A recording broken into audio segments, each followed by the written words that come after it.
ನನ್ನ ಸೌಭಾಗ್ಯ ಅಂತ ಅಂದ್ಕೊಳ್ತೀನಿ. ಬಹುಶಃ ಎಲ್ಲರೂ ಕೂಡ ಇಡೀ ಭಾರತ ದೇಶದಲ್ಲಿ ಒಬ್ಬ ಇದು ಚಲನಚಿತ್ರ ವಾಣಿಜ್ಯ ಮಂಡಳಿಯಲ್ಲಿ ಇದುವರೆಗೂ ಕೂಡ ಮಹಿಳೆಗೆ ಒಂದು ಆದ್ಯತೆ ನೀಡಿರಲಿಲ್ಲ. ನಮ್ಮಲ್ಲಿ ಮಹಿಳೆಗೆ ಆದ್ಯತೆಯನ್ನು ನೀಡಿ ಅವಳನ್ನು ಅಧ್ಯಕ್ಷೆಯನ್ನು ಮಾಡಿದ್ದಲ್ಲದೆ ಮತ್ತೊಮ್ಮೆ ಅಧ್ಯಕ್ಷೆಯನ್ನು ಸ್ಥಾನವನ್ನು ಕೊಟ್ಟಿದ್ದಾರೆ. ಅದರಿಂದಾಗಿ ನಿಜಕ್ಕೂ ನಾನು ಅತ್ಯಂತ ಬ್ಲೆಸ್ಡ್ ಅಂತ ಹೇಳ್ತೀನಿ. ನಾನು ಪುಣ್ಯ ಮಾಡಿದ್ದೀನಿ. ನಮ್ಮೆಲ್ಲ ಸದಸ್ಯರ ಪರವಾಗಿ ನಾನು ನಿಜವಾಗ್ಲೂ ನಾನು ಪುಣ್ಯ ಮಾಡಿದ್ದೀನಿ ಅಂತ ಹೇಳ್ತೀನಿ.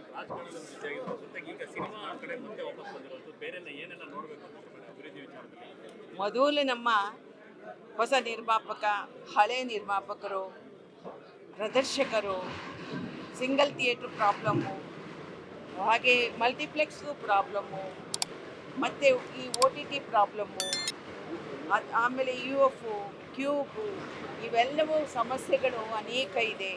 ಹಾಗೆ ಪ್ರಾದೇಶಿಕ ಭಾಷೆಯ ತೊಂದರೆಗಳಿದೆ. ಹಾಗೆ ಸಿನಿಮಾ ನಿಲ್ಲಿಸುವಂಥ ಕೆಲಸ ನಿಲ್ಲಿಸಬೇಕಾಗತ್ತೆ. ಸಿನಿಮಾವನ್ನು ಮಾಡೋದು ದೊಡ್ಡದಲ್ಲ, ನಿರ್ಮಾಪಕ ಉಳಿಯೋದು ದೊಡ್ಡದಾಗತ್ತೆ. ಹಾಗೆ ಸಂತೋಷವೂ ಇದೆ. ನಮ್ಮ ಸಿನಿಮಾಗೆ ಎಷ್ಟು ಸಾಧ್ಯತೆ ಇದೆ ಅನ್ನೋದನ್ನು ತೋರಿಸ್ಕೊಟ್ಟಿದೆ. ಇವುಗಳೆಲ್ಲದರ ನಡುವೆ ಕೆಲಸ ಮಾಡಬೇಕು.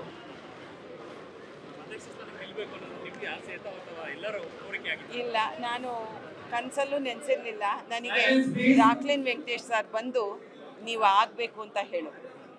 ನಂತರ ಆಗಾಗಲೇ ಇಲ್ಲಿ ನಮ್ಮ ಇವರು ಗೋವಿಂದರಾಜ್ ಸಾರು, ಸಾರಾ ಗೋವಿಂದ ಅವ್ರು ನಿಂತ್ಬಿಟ್ಟಿದ್ರು.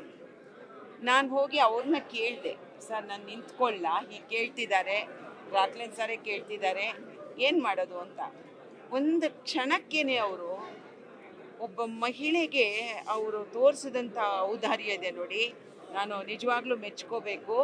ತಕ್ಷಣ ಹೇಳಿದ್ರು, ಅಮ್ಮ ನೀವು ನಿಲ್ತೀರಾ ಅನ್ನೋದಾದರೆ ನೀವು ನಿಲ್ಲಿ, ತಗೊಳ್ಳಿ, ನಾನು ನಿಮಗೆ ಇದನ್ನು ನಾನು ಬಿಟ್ಕೊಡ್ತೀನಿ ಅಂತ.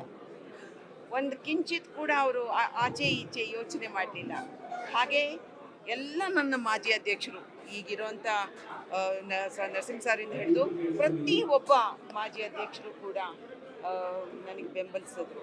ನೀವು ನಿಂತ್ಕೊಳ್ಳಿ, ನಾವೆಲ್ಲ ನಿಮ್ಮ ಜೊತೆಗೆ ಬೆಂಗಾವಲಾಗಿರ್ತೀವಿ, ಈ ಸಲ ವಾಣಿಜ್ಯ ಮಂಡಳಿಗೆ ನೀವು ಬರಬೇಕು ಅಂತ. ಸೊ ಅದರಿಂದಾಗಿ ಅವರು ಕರೆತಂದಿದ್ದು ಎಲ್ಲರೂ.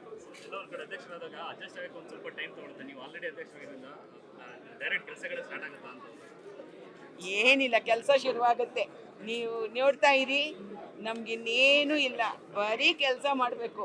ಯಾಕೆಂದರೆ ಅವ್ರು ನಂಬಿದ್ದಾರೆ. ಬರೀ 1 ವರ್ಷ 5 ತಿಂಗಳಷ್ಟೇ ಇರೋದು. ಸೊ 1 ವರ್ಷ 5 ತಿಂಗಳ ಒಳಗೆ ಅವ್ರು ಏನೇನು ನಾವು ಯೋಚನೆ ಮಾಡಿ ಇಷ್ಟೆಲ್ಲ ವಿಚಾರದ ಬಗ್ಗೆ ಮಾತಾಡಿದ್ದೀವಲ್ಲ, ಅವುಗಳೆಲ್ಲವನ್ನು ಕೂಡ ಕಾರ್ಯರೂಪಕ್ಕೆ ತರಬೇಕು ಅಂತ.